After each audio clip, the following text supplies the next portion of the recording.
Aqui para mais uma videoaula do professor Fernando Tato. Estou gravando essa aula para você aí, para falarmos um pouquinho da água. Temos um slide aí da professora Simone Maia e vai colaborar bastante conosco aí, esses slides dela aí, para nos auxiliar sobre esse tema água. A água nós conhecemos como um solvente universal. Solvente universal. A água é o elemento da vida. É o elemento que dá vida. E conhecemos como solvente porque ela tem a capacidade de diluir ou de dissolver uma grande quantidade de materiais do planeta Terra. Então nós vamos aprender um pouquinho sobre a água. E ela é formada por essa estrutura, as moléculas de água, por 2 átomos de hidrogênio e um só de oxigênio. Nós conhecemos como H2O ou 2H e 1O, certo? E a água lá, como nós falamos, ela tem as propriedades dela. A primeira propriedade dela é solubilidade. Solubilidade, o que caracteriza ela como um solvente universal. Em grande quantidade. E nós precisamos aprender uma coisa, diferenciar o que é um solvente de um soluto. Certo? Soluto, parte sólida. Solvente, parte líquida. Ou seja, solvente é tudo aquilo e que é dissolvido. Solvente é tudo aquilo que dissolve e soluto é tudo aquilo que é dissolvido, tá? Se ficar difícil assim para você, eu vou repetir, ó. Soluto é tudo aquilo que é dissolvido e solvente é tudo aquilo que dissolve. Se ficar difícil assim para você, meu querido amiguinho, então você entenda assim: soluto, parte sólida, solvente, parte líquida. Primeiro nós temos que aprender uma coisa aqui, tá? Vamos aprender que a água apresenta 3 características. Para ser boa e água potável, ela tem que ter 3 características. Você já sabe qual é: incolor, insípida e inodora. Incolor, sem cor; insípida, sem sabor; e inodora, sem cheiro. Essas são as 3 características da água. Mas o que nós estamos falando aqui, mostrando para vocês aqui, é a propriedade da água. Veja a propriedade da água ali. A solubilidade, ela dissolve a maior parte das substâncias do planeta.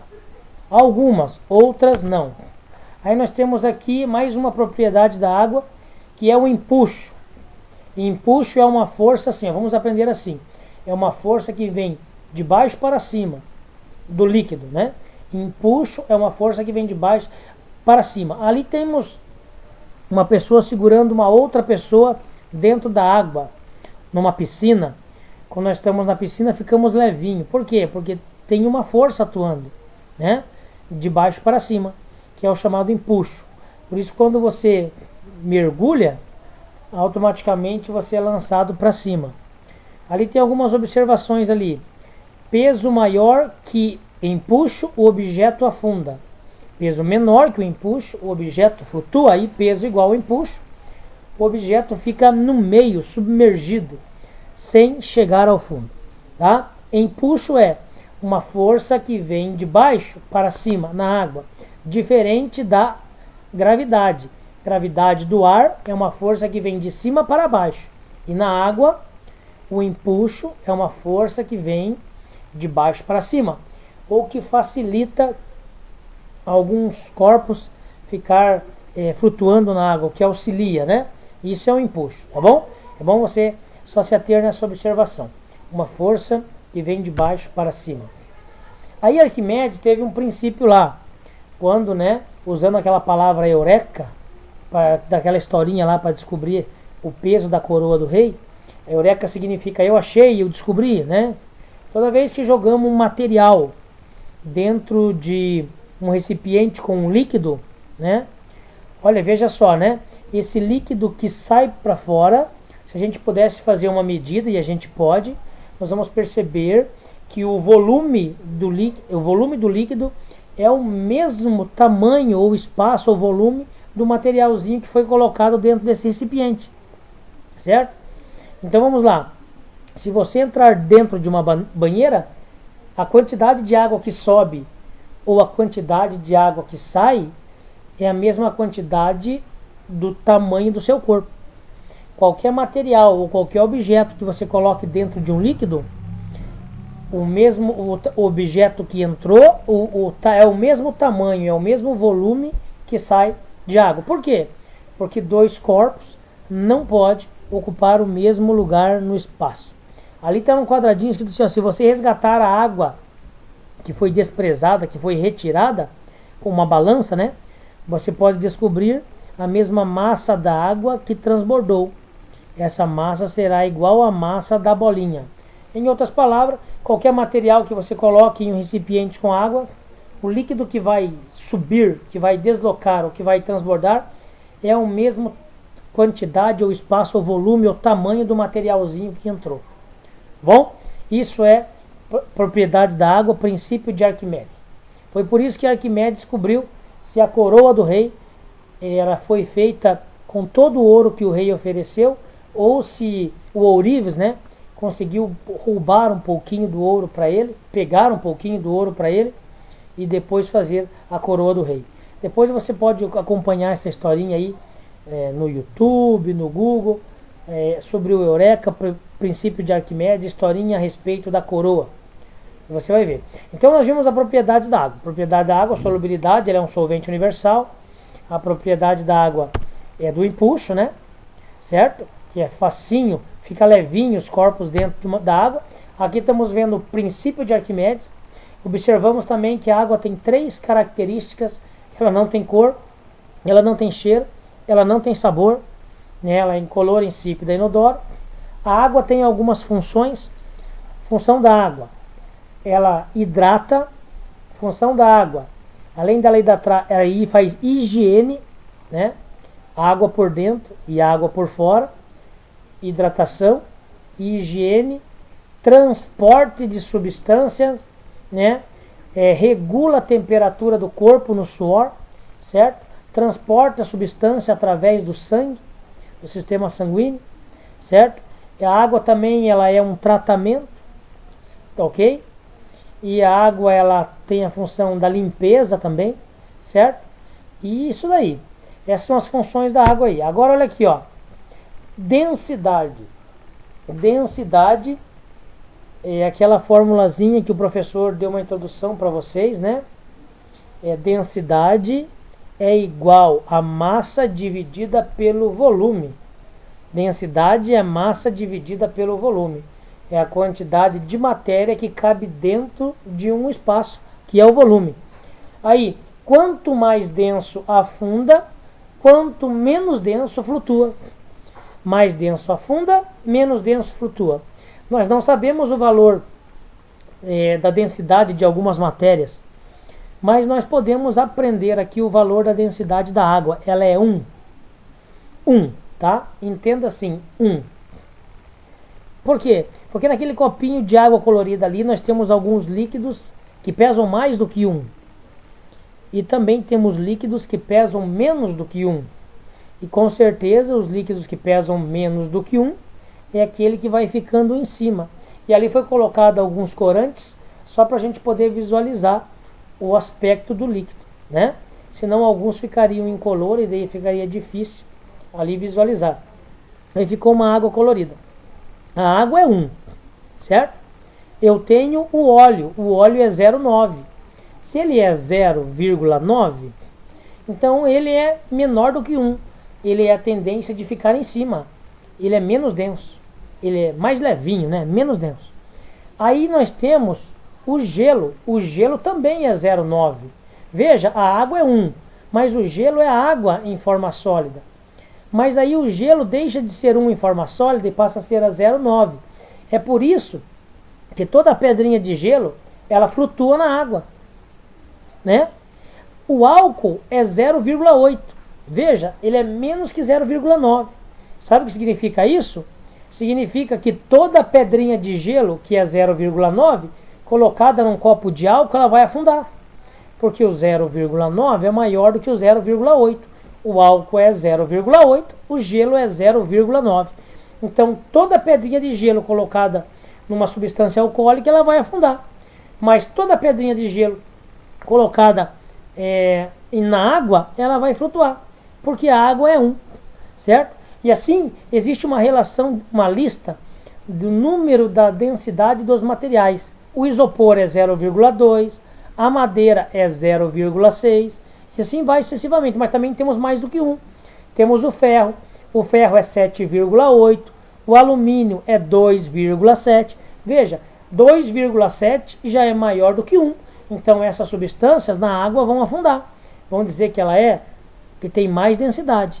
O ferro é 7,8, o ouro é 19, a platina é 21. Veja, e assim vai aumentando, né? O número significa que eles vão afundando. Se são maiores que 1 afunda, se são menores que 1 flutua, certo? Densidade. Ali nós temos um exemplo de dois copos com água e ovo, né? No primeiro copo ali tem sal, tem uma substância, o sal, né? Sal de cozinha. Aí é uma matéria a mais no líquido.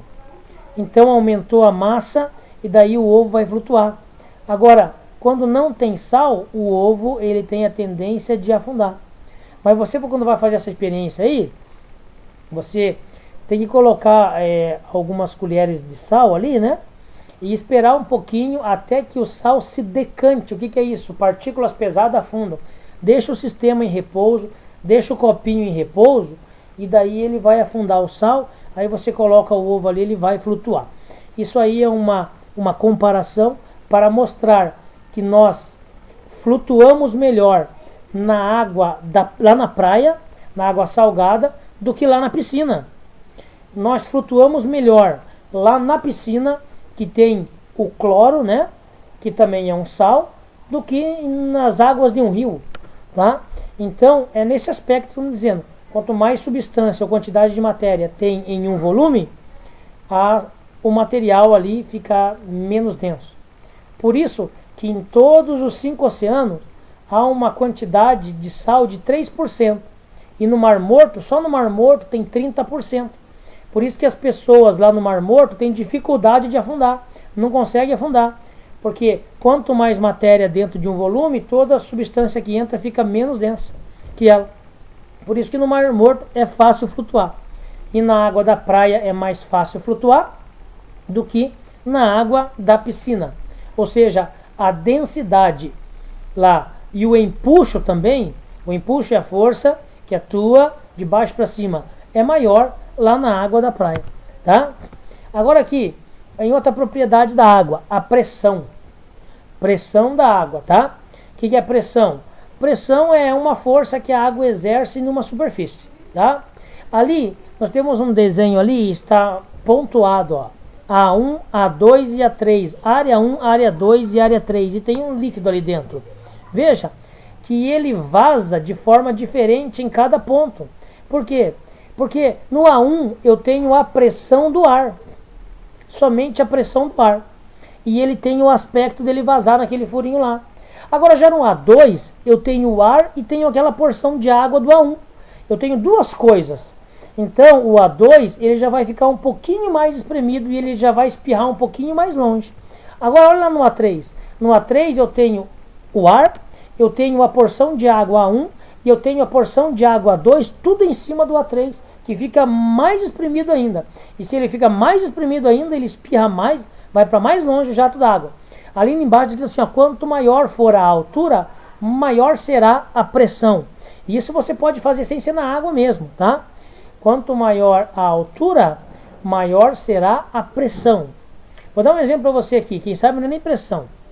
Você pegar uma borracha e colocar a uma altura de 5 centímetros da sua cabeça e soltar essa borracha, você vai ter uma sensibilidade. Se você pegar essa borracha, vai ter a mesma massa, e colocar já a 30 centímetros da sua cabeça e soltar essa borracha, você já vai sentir alguma coisinha mais forte. E se você pegar essa mesma borracha, com a mesma quantidade de matéria, a mesma massa, soltar ela de muito alto na sua cabeça, ou seja, você vai ter outra sensibilidade de dor. Por quê? Porque quanto maior a altura, maior é a pressão, tá? Ali no exemplo, o maior é a força, né? Ali é um exemplo. Quanto maior a força ou menor for a área sobre qual esta força atua, será maior a pressão. Se você quer fazer essa experiência melhor, é simples. Coloque a planta do teu pé uma perna só no chão e fica equilibrado em uma perna só no chão. Veja, eu não sei quanto você calça, provavelmente deve calçar 36, 39. Então você tem um espaço ali, de acordo com o tamanho do seu pé no chão, com uma perna só. Você vai ficar equilibrado uma perna só no chão. Agora você vai entender o que aquele quadrinho quer dizer. Ele disse assim: quanto menor for a área, maior será a força ou maior será a pressão. Agora você pega a sua única perna e você fica na ponta do pé só com ela. Veja que você diminuiu a área. Você não tem mais uma área do tamanho do teu pé. Você tem uma área agora que só tem o teu dedão ali. E agora você é mais difícil ficar de pé, porque agora você está fazendo mais força sobre aquele local. Então, quanto menor for a área, quanto menor for o espaço, mais força você vai fazer naquele espaço. Quanto maior for o espaço, menos força você vai fazer. Certo? Agora lá, ó. Tensão superficial da água.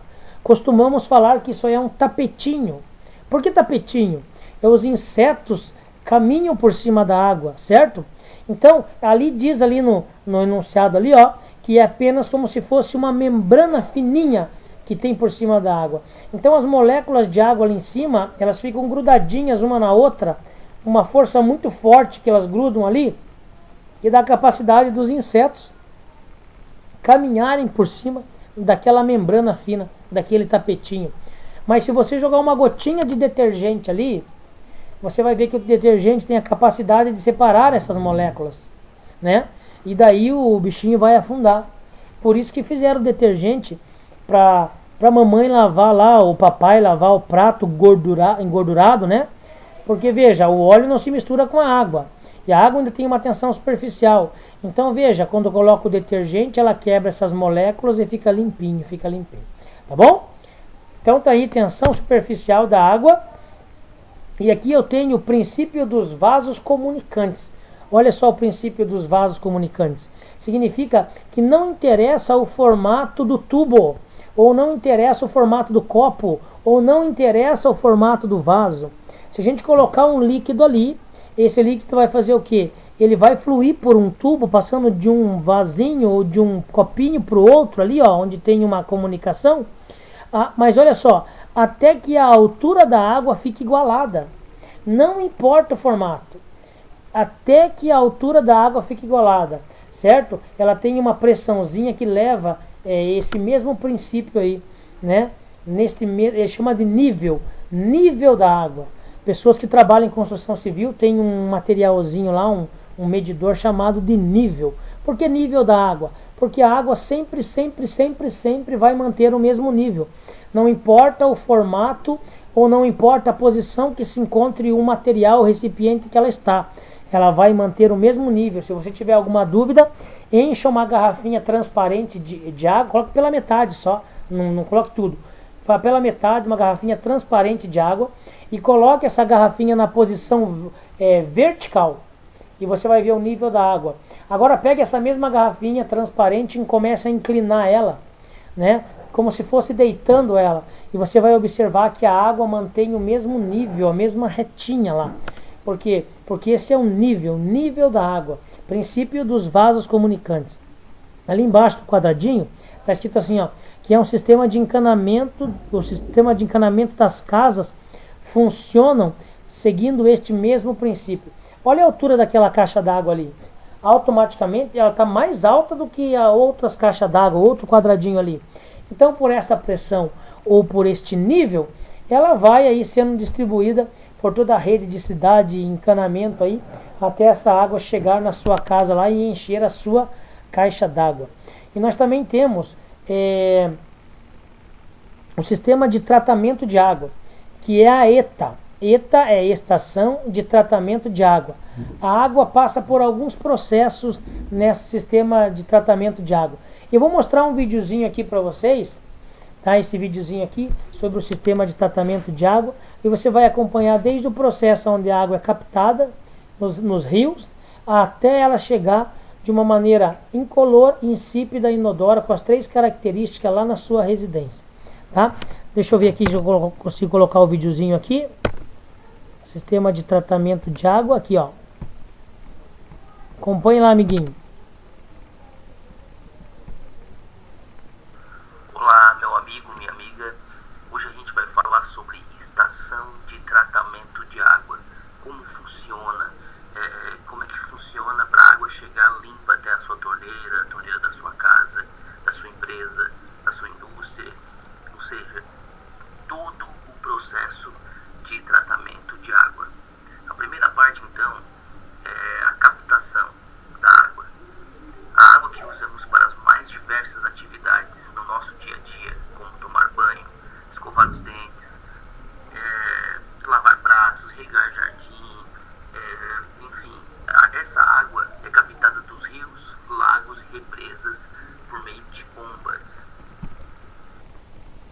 entenda uma coisa aqui, meu querido amiguinho.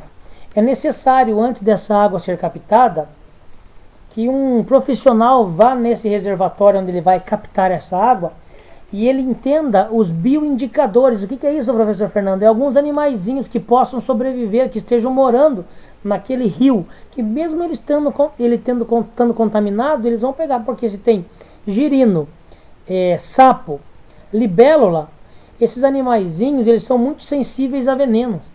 Então, se tiver um rio que tem veneno, não vai ter esses animaizinhos aí, não vai ter girino, não vai ter sapo, não vai ter libélula. Aí sabe o que acontece? Aí fica difícil pegar essa água para tratamento, porque a água pode estar envenenada, está com alguma toxina que esses animaizinhos não conseguem sobreviver. Então, os profissionais baseiam-se bastante nesses animaizinhos, se naquele sistema de captação daquele rio ali tem algum organismo vivo. Por quê? Porque se tem algum organismo vivo, então não tem veneno, ela está apenas suja, ela está contaminada, mas não com toxinas, certo? Esses são os bioindicadores. É só uma informação extra aí para você, para contribuir aí com o seu estudo. Agora vamos continuar ali, ó.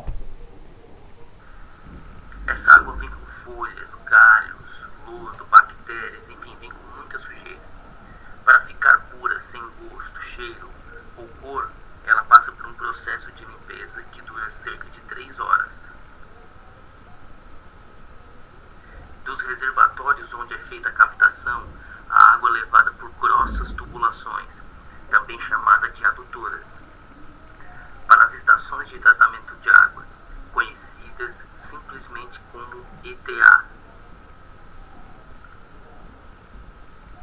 Caso não exista um morro ou outros obstáculos pelo caminho, estações elevatórias se encarregam de bombear a água terreno acima. Agora vamos para a bacia de tranquilização. Ao chegar à ETA, a água bruta normalmente encontra-se sob forte pressão. Por isso, ela passa primeiro por uma bacia de tranquilização. A função desse tanque é reduzir a velocidade da água. Na bacia de tranquilização, a água sofre um processo inicial de limpeza. Ela passa por grades que retêm os detritos sólidos maiores, como troncos, galhos de árvore e até peixes. Aí, amiguinho, é necessário você tomar atenção nisso aí, tá? No primeiro tanque aí, ele chama a tranquilização, é um processo de separação, como se fosse quase, não é, quase uma filtração, vamos dizer assim, né? Por que não dizer quase? Porque depois nós vamos ver a filtração ali mais pra frente.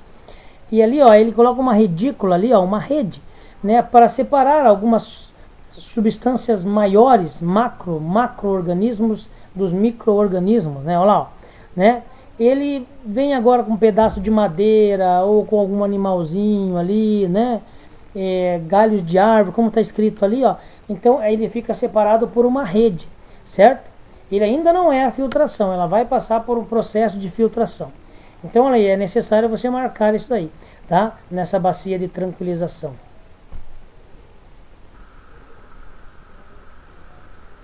Ainda nesse tanque, dosadores jogam cloro para matar vírus, bactérias e outros micro-organismos e dissolver metais presentes na água.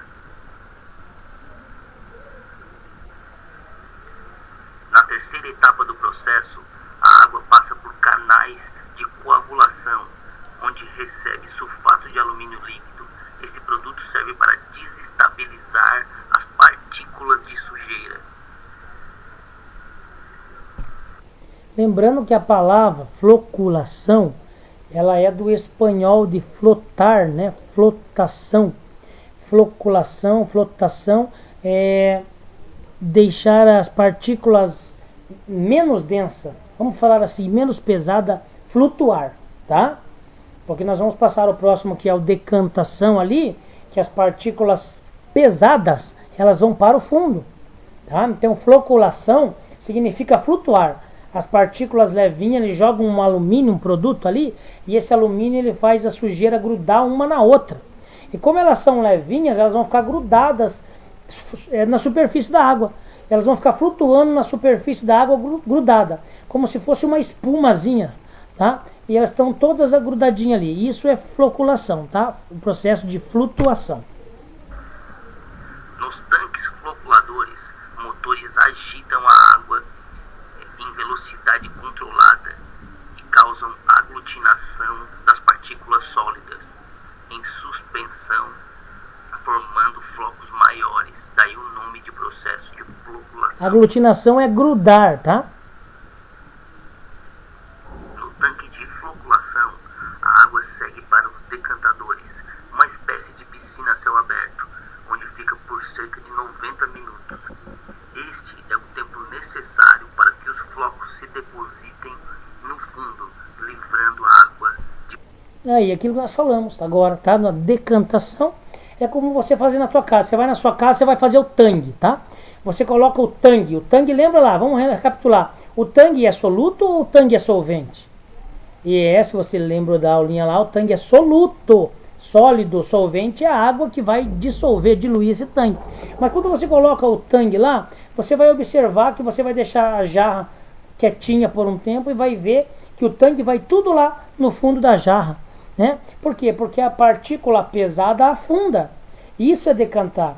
Ele decantou. Quando você coloca o sal demais na água, o sal vai lá no fundo, ele decantou. Quando você coloca o Nescau demais no copo de leite, quando você toma aquele Nescau, vai lá no fundo, fica tudo lá no fundo, aquele Nescau lá, bem escuro lá no fundo, ele decantou. Você vê a importância de limpar a caixa d'água da sua casa pelo menos uma vez no ano? Sabe por quê? Porque quando essa água vem de fora por encanamento para encher a sua caixa d'água, tem algumas partículas de sujeira, alguma sujidade, que ele fica na água, na caixa d'água, na sua caixa d'água lá, e ela vai para o fundo da caixa d'água. E ela fica lá no fundo da caixa d'água. Se não limpa a caixa d'água, imagine quantas partículas de sujeira tem lá no fundo da caixa d'água. Quando a caixa d'água esvazia pelo escoamento, pelo encanamento, a água da rua vem e enche a sua caixa d'água de volta, essa água bate no fundo da caixa d'água, levanta toda aquela sujeira que pode ir pelo teu encanamento da sua casa aí, você está tomando essa sujidade aí. Por isso que muitas casas têm filtro, né? Para que não tome essa água com esta impureza, a impureza que ficou acumulada na caixa d'água. Por quê? Porque as partículas na água, ela tem o objetivo de decantar, se elas for pesadas, e ir para o fundo. Então esse é o tanque de decantação, onde partículas pesadas vão para o fundo. Vamos continuar lá. De boa parte das impurezas sólidas.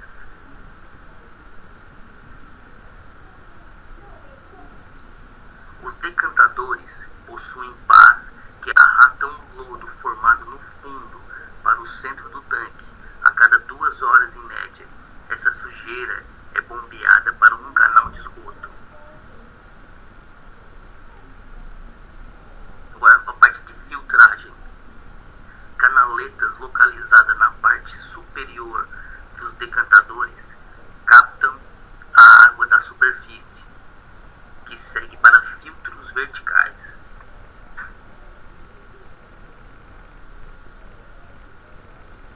Esses filtros são formados por camadas de carvão, areia, pedregulho e cascalho. A sujeira que restou da fase de decantação fica aprisionada nos filtros. E aí eles usam materiais de diferentes tamanhos, né? Diferentes tamanhos, diferente textura, espessura, para quê? Para que a sujeira fique retida neles, porque se ela passa por um, veja, quanto maiores a sujeira passa, mas no menor ela já fica retida. Se aquele é maior ainda, ela passa de novo e fica retida no menor, e assim vai sucessivamente. Esse é o processo de filtração. Na verdade, tem a ver que filtração ou filtragem é utilizar materiais porosos, com buracos. Quando a sua mãe vai fazer um cafezinho para você lá, ela usa um papel chamado filtro. Você pega aquele papel e está cheio de buraquinho ali, né? A sua pele tem poros, buraquinhos, para a água fazer a transpiração, né? para que não aumente a sua temperatura, para que ela regule a temperatura. Isso é uma das funções da água.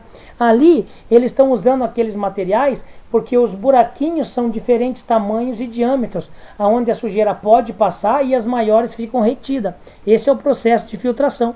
E você pode fazer isso na sua casa usando uma